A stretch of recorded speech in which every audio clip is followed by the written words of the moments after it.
नमस्कार दोस्तों। मेरा नाम है शिवम और मैं आपको यहाँ पे यूट्यूब पे इसलिए आया हूँ क्योंकि मेरी लाइफ के अंदर जो जो मैंने अपना कैसे प्रोसेस क्या क्या मैंने अचीव किया, क्या किया अपनी लाइफ के अंदर। अभी तक ऐसा कुछ स्पेशली बताने को तो है नहीं वैसे, लेकिन फिर भी मैं चाहूँगा कि मैं अपनी लाइफ के प्रोसेस को एक्सप्लोर कर पाऊँ इस यूट्यूब के थ्रू और दूसरे लोगों को भी बता पाऊँ कि किस तरीके से हमें अपनी लाइफ को इंजॉयफुल तरीके से कैसे जी सकते हैं। ओके, तो सबसे पहले मैं बात करूँगा मेरी स्कूलिंग है। मैं यहाँ उत्तर प्रदेश से बिलोंग करता हूँ, सहारनपुर से। और मेरी स्कूलिंग लोकली स्कूल से हुई है। उसके बाद हम सब बच्चों का प्रोसेस वही होता है क्या कि इंजीनियरिंग करना है, तो मैंने भी क्या किया, इंजीनियरिंग के लिए कोचिंग सेंटर ढूंढना स्टार्ट किया। तो हम कोचिंग सेंटर ढूंढते ढूंढते कहाँ पे चले गए, कोटा। कोटा तो सभी जाते हैं भाई। तो कोटा फिर हमने देखा वहाँ पे, कोटा का एटमॉस्फेयर देखा, मज़ा तो आया घूमने में वहाँ पे। लेकिन वहाँ पे स्टडी करना बहुत डिफ़िकल्ट है। अब हर एक बच्चे से वो स्ट्रेस झेला नहीं जाता जो वहाँ पे है। रेजोनेंस वहाँ पे बहुत सारे कोचिंग सेंटर में हो गए। हम रेजोनेंस है जैसे, एलन है, तो उसमें देखा। फिर हमने, हमारे एक दोस्त ने तो एडमिशन ले लिया वहीं पे, लेकिन हम वापस आ गए थे। हम सहारनपुर में ही लोकल द्रोणाचार्य कोचिंग सेंटर है, वहाँ से कोचिंग लेनी स्टार्ट करी हमने। और फिर कुछ दिन बाद क्या हुआ, वो लड़का भी छोड़ के आ गया वहाँ से। उससे भी परेशान हो गया वो। वहाँ खाना ऐसा ही है, वहाँ पे पानी भी ऐसा ही है, तो वो भी परेशान हो गया। फिर वो भी हमारे पास ही आ गए यहीं पे। तो तीनों ने, हमने फिर यहीं से तैयारी की। और एक साल तैयारी करने के बाद जेई मेंस दिया। जेई मेंस क्वालिफाई हुआ हमारा। जेई मेंस के बाद एडवांस दिया। एडवांस बहुत टफ है, तो एडवांस तो क्वालिफाई नहीं हुआ। फिर उसके साथ मैंने यूपीटीयू का भी एग्ज़ाम दे रखा था। तो उसके थ्रू मैंने इंजीनियरिंग में एडमिशन ले लिया। गलगोटिया कॉलेज ग्रेटर नोएडा के अंदर है, ये अच्छा कॉलेज है यूपी के, बढ़िया कॉलेज में है। तो फिर हमने 4 साल बढ़िया इंजॉयमेंट के साथ वहाँ पे दोस्तों के साथ मस्ती करी और कॉलेज किया अपना बढ़िया परसेंटेज के साथ। मार्क्स तो अच्छे आए हमारे, वहाँ पे कोई दिक्कत नहीं थी। फिर आई प्लेसमेंट की बारी। अब प्लेसमेंट में है तो सब परेशान। वहाँ पे सारी कॉलेज में यही होता है। वहाँ पे जीएल बजाज है और एनआईटी है, तो बहुत सारे कॉलेज हैं वहाँ लोकली। नॉलेज पार्क है ना पूरा, उसके अंदर बहुत सारे कॉलेज हैं। तो हमारे कॉलेज में भी कंपनी आई भाई। तो टीसीएस बल्क हायर किए इन्होंने। टीसीएस होगा, विप्रो होगा, इन्फोसिस हो गया। हमारा तो किसी में सिलेक्शन नहीं हुआ, रिटर्न ही नहीं क्लियर हुआ हमसे उनका। लेकिन फिर एक कोर सेक्टर की कंपनी आई थी, तो उसमें हमारा रिटर्न क्लियर हुआ। फिर इंटरव्यू में पकड़े गए हम। इंटरव्यू में उन्होंने ऐसे ऐसे क्वेश्चन पूछ लिए, हमसे बता ही नहीं गए वो, और उलझा दिया उन्होंने इंटरव्यू में हमें। तो फिर वहाँ से निकले हम। उसके बाद घर पे आ गए क्योंकि कोरोना स्टार्ट हो गया था तब।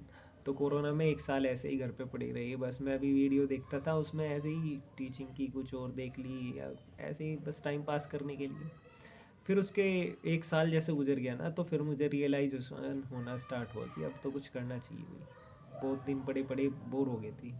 तो फिर मैंने कम से कम, मैं कहा चलो यार घूम के ही आते एक बार। तो फिर मैंने एक्सप्लोरेशन स्टार्ट करी। एक्सप्लोरेशन क्या कि कम से कम अपने देश को तो देख लो, क्या क्या हमारे देश के अंदर है। तो मैंने बुक कराई ट्रेन यहाँ से सहारनपुर से, और मैं सबसे पहले गया राजस्थान। राजस्थान में मैंने उदयपुर देखा, जयपुर देखा, वहाँ पे बहुत सारे फोर्ट देखे। तो फोर्ट बढ़िया बढ़िया बना रखे थे, बहुत पुराने टाइम के थे। फोर्ट पे ऐसे चोटियों पे चढ़ चढ़ के सारा मैंने एक्सप्लोर करा वहाँ पे। उसके बाद गुजरात गए हम। गुजरात में सोमनाथ टेम्पल देखा। द्वारकाधीश, द्वारकाधीश जो बिल्कुल कोने पे है भारत के, पाकिस्तान की साइड है ना, जो उस वाली साइड पे है द्वारका, वहाँ गए हम। उसके बाद सोमनाथ टेम्पल गए हम, सोमनाथ टेम्पल। फिर वहाँ से अहमदाबाद पोरबंदर गए, जहाँ पे गांधी जी का आश्रम है, वहाँ पे गए थे हम। फिर वहाँ से निकल के फिर पुणे में गए हम। पुणे में मेरे भाई रहते थे एक बड़े, तो उन्होंने पुणे पूरा एक्सप्लोर कराया। सिटी, नई नई सिटी। और पुणे तो देख के ही आंखें चौंध गई भाई, क्या सिटी बना रखी है, बढ़िया एकदम फर्स्ट क्लास सिटी थी। फिर उसके बाद फिर मैं अपने दोस्त के पास गया पुणे में ही। वो दोस्त ने मेरे को लोनावाला इधर की साइड सब घुमाया। वो तिकोना लेक पता नहीं इधर लेके गया वो, वहाँ से उसके साथ इंजॉय करा, उसका एक भाई था। फिर वहाँ से निकलने के बाद हम गोवा गए। गोवा मैंने एक्सप्लोर करा। गोवा में आसपास चीज़ें घूमा, वहाँ के जो बीचेज़ हैं वो देखे, बहुत बढ़िया है। गोवा सिटी भी अच्छा है।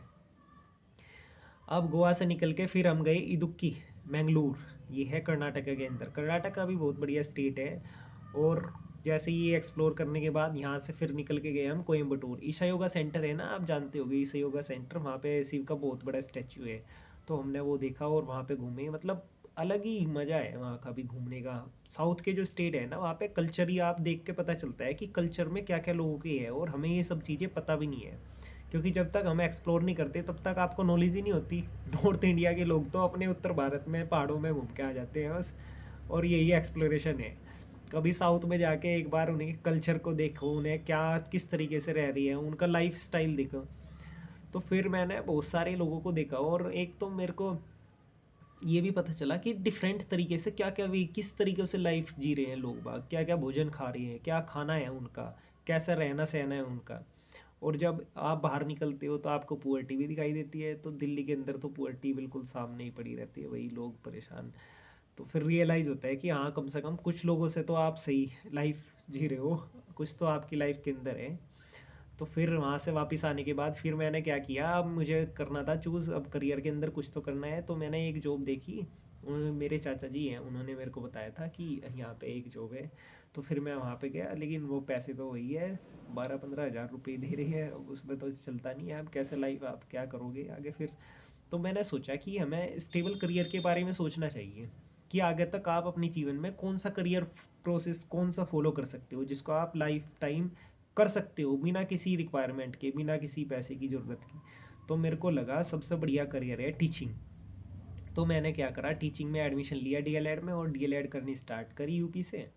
उसके साथ साथ मैंने ये जितने भी टीचिंग के टेस्ट होते थे बढ़िया सी तैयारी करी मैंने, और सी टेट हो गया, रीट हो गया, और एच टेट हुआ, या फिर एक और एग्ज़ाम कौन सा, ये एम पी टेट। इन सबको मैंने 4-5 स्टेट के टेट बढ़िया मार्क्स के साथ कवर किए अपने। 110 से लेकर 120 के बीच मार्क्स आए मेरे सब में, क्योंकि पढ़ने में तो ठीक ठाक ही था मैं। तो फिर अब टीचिंग के लिए फिर गवर्नमेंट की एग्ज़ाम की तैयारी करी मैंने इनकी। और जैसे मैंने इसका दिया एग्ज़ामिनेशन, चंडीगढ़ जेबीटी का दिया, उसमें रह गए लेकिन मेरे मार्क्स कुछ। फिर आरआरबी टीचर का भी एग्ज़ाम हुआ था, उसका मेंस क्वालिफाई हुआ। मेंस क्वालिफाई के बाद फिर उसका टीचिंग स्किल टेस्ट हुआ, अभी उसका रिजल्ट आएगा अभी कुछ दिन बाद, देखते हैं अगर उसमें हो जाएगा तो। अपार्ट फ्रॉम दैट मैंने उसका एम पी टेट का एग्ज़ाम दिया था, तो उसका एम पी टेट मेन्स का एग्ज़ाम हुआ है अभी, उसमें भी 70 मार्क्स है। अभी देखते हैं उसमें क्या स्किल रहता है, कैसा रिजल्ट रहेगा उसका भी। तो ये सब प्रोसेस किया मैंने, और अपना टीचिंग का फील्ड सेलेक्ट कर लिया कि हाँ, अब तो टीचिंग के फील्ड में ही देखते हैं जो भी कुछ होगा। अब मेरा जो लाइफ की जर्नी को आपको बताने का जो है, और एक और बात बताना चाहता हूँ मैं, फिर मैंने क्या करा, स्कूल में पढ़ाना स्टार्ट कर दिया था जब तो मैंने। तो फिर मैं स्कूल के 1 साल के अंदर क्या करता था, एक स्टेट को कवर करना स्टार्ट करता था। एक स्टेट के अंदर पूरे जितने भी, जैसे मैंने उत्तराखंड कवर किया तो उत्तराखंड के सारी सिटीज़ को, हिमाचल कवर किया तो हिमाचल की सारी सिटीज़ को। ये मैं आपको अगली वीडियो में बताऊंगा अपने कैसे कैसे मैंने एक्सप्लोर करा सिटीज़ को, और लाइफ के पर्सपेक्टिव को चेंज कर दिया अपने। क्योंकि स्टार्टिंग में क्या था, जब जुबनी थी तो फिर ऐसा लगता था आपको, यार कुछ तो क्या कर रहे हो लाइफ में, कोई लाइफ की वैल्यू ही नहीं दिखाई देती आपको, आपकी लाइफ का कुछ आउटपुट ही नहीं दिखाई दे रहा। तो अगर आपकी अपनी लाइफ को वैल्यूएबल बनाना है तो सबसे पहले तो क्रिएट करना स्टार्ट करना पड़ेगा हमें। क्रिएशन मतलब आप सबसे पहले चीज़ों को एक्सप्लोर करो, एक्सप्लोर करने के बाद कुछ अपना से क्रिएट करो, क्योंकि आपको वैल्यू प्रोवाइड करना है, कंजप्शन नहीं करना केवल चीज़ों का, प्रोवाइडर बनना है लोगों के लिए। और टीचिंग भी क्या है, टीचिंग से आप प्रोवाइडर बनते हो किन के लिए, नए नए बच्चों के लिए, उनके दिमाग की नॉलेज को ओपन करते हो। और सबसे बेस्ट वर्क लगता है मुझे टीचिंग ही, क्योंकि इसमें आप बच्चे के दिमाग को खोलते हो कि कैसे सोचा जाए, क्या तरीके दिए जाए उन्हें, कैसे ज़िंदगी को जीने के क्या तरीके हैं। तो अगर आपको बेसिक ह्यूमैनिटी के ऊपर काम करना है कि ह्यूमन को कैसे चेंज किया जाए, तो टीचिंग ही सबसे बढ़िया प्रोसेस है वो, इसलिए इस फील्ड में आया हूँ मैं। तो मेरा जो इस कहानी को बताने का अपना जो पर्सपेक्टिव है, इसको उद्देश्य यही है कि सबसे पहले किसी भी बच्चे को क्या करना चाहिए, आप आराम से पढ़ो 12th तक, कोई प्रॉब्लम नहीं है। उसके साथ साथ आपको क्या करना है, अपना एक फील्ड सबसे पहले आपको एक्सप्लोर करना स्टार्ट कर दे हर एक फील्ड में। जैसे आपको कोई ये वाला फील्ड सही लग रहा है, जैसे इंजीनियरिंग लग रहा है तो एक बार काम करके देखो, मेडिकल लग रहा है तो मेडिकल में काम करके देखो किस टाइप का काम होता है वहाँ। टीचिंग है तो टीचिंग में काम करके देखो किस टाइप का काम हो रहा है वहाँ पे। तो ऐसे काम करने से क्या पता चलता है आपको, उस काम की वैल्यू, और उसके अंदर आपको स्ट्रेस होता है नहीं होता, वो चीज़ें पता चलती हैं।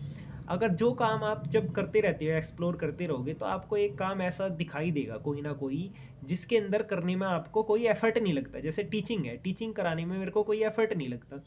अब मेरे को क्या जाना है, स्कूल जाते हैं आराम से, क्योंकि एफर्टलेसली काम होता है, क्योंकि सब आपके दिमाग के अंदर है, आपने सब कुछ पढ़ रखा है। 12th तक तो अच्छी खासी मेहनत करी रखी है हमने, और टीचिंग तो मेरे लिए बहुत सिंपल है वैसे भी। तो एफर्टलेस काम हो, जिस काम को आपको करने में कोई ज़्यादा एफर्ट ना देनी पड़ी, और उसमें क्या होता है, आपका मन लगता है, तो ऐसा काम को चूज़ करो, और वो काम ना आप बिना पैसों के भी कर सको, ये बात ध्यान रखना। क्योंकि कभी कभी आपको पैसे कम भी मिलती हैं, ठीक है, लेकिन मैं भी जैसे अपनी वैल्यू से कम पैसों पे काम करता हूँ, ठीक है, लेकिन काम मुझे ये पसंद है, इसलिए मैं इस काम को कर पा रहा हूँ। तो मैंने अपने आप से पहले ही डिसाइड किया कि चलो पैसे मैनेज हो जाएंगे, लेकिन काम वो चुनना है जो आपको पसंद है, जो आप हमेशा करते रहो, और आपको उसमें कोई भी स्ट्रेस ना फेस करनी पड़े, इसलिए मैंने ये काम को सिलेक्ट किया है। तो ऐसे ही अब आगे मैं आपको थोड़ी अपनी लाइफ के बारे में ऐसे ही थोड़ी जानकारी देता रहूँगा। और ये जो वीडियो बनाने का जो मेरा पर्पज़ है, इसको अपने आप को एक्सप्लोरेशन करना भी है, कि कम से कम आप लोगों के सामने अपने आप को कैसे एक्सप्रेस कर सकते हैं। सबसे बड़ी चीज़ तो ये होती है कम्युनिकेशन। जब तक आपका कम्युनिकेशन अच्छा नहीं होता, तब तक आप लाइफ में कोई अचीवमेंट प्राप्त करना बहुत मुश्किल हो जाते हैं। तो मेरा भी यही उद्देश्य है, कम से कम आप कम्युनिकेशन स्किल इम्प्रूवमेंट करें, और मेरा आप लोगों से भी यही उद्देश्य है, जो एक्सपेक्टेड करता हूँ कि आप भी सबसे, अगर ज़िंदगी में आपको आगे बढ़ना है ना, तो सबसे पहले अपनी कम्युनिकेशन को ज़रूर मैच्योर करो, और अपने आसपास के कॉन्टैक्ट बनाओ ऐसी। क्योंकि कॉन्टैक्ट के थ्रू आप जो चीज़ें अचीव कर सकते हो ना, एक लोग से दूसरे लोग के पास, दूसरों से तीसरों के पास, तो आपका जैसे जैसे कॉन्टैक्ट बनता जाएगा। जैसे मैंने जनवरी में क्या किया, जैसे मैं घूमने जाता था तो वहाँ पे दोस्त मिलते थे, तो उनके कॉन्टैक्ट लेता था। अब मेरे पास क्या होगा, इतने सारे कॉन्टैक्ट हो गए फ़ोन में, महाराष्ट्र से भी कोई है, हिमाचल से भी कोई है, देहरादून से भी कोई है, तो बहुत सारे स्टेट से अलग अलग लोगों के कॉन्टैक्ट है मेरे पास। अब उससे क्या फ़ायदा होता है, जब भी मुझे कहीं जाना होगा तो उसको कॉल करो, एकदम कॉन्टैक्ट के थ्रू वो काम आ जाता है, वो बता देगा मुझे कहाँ रहना है, कहाँ पे खाना है, क्या कुछ करना है, तो सब जानकारी मिल जाती है। इसलिए कम्युनिकेशन इज़ वेरी इंपॉर्टेंट, और कम्युनिकेशन के थ्रू कॉन्टैक्ट बनाना भी बहुत ज़्यादा इंपॉर्टेंट है। तो आगे आने वाले टाइम में मैं आपको थोड़ा ऐसे ही एक्सप्लोर करते जाऊंगा। और अभी मैं DSSS की तैयारी कर रहा हूँ, उसके प्रोसेस के बारे में भी बताऊंगा आपको। Okay, thank you.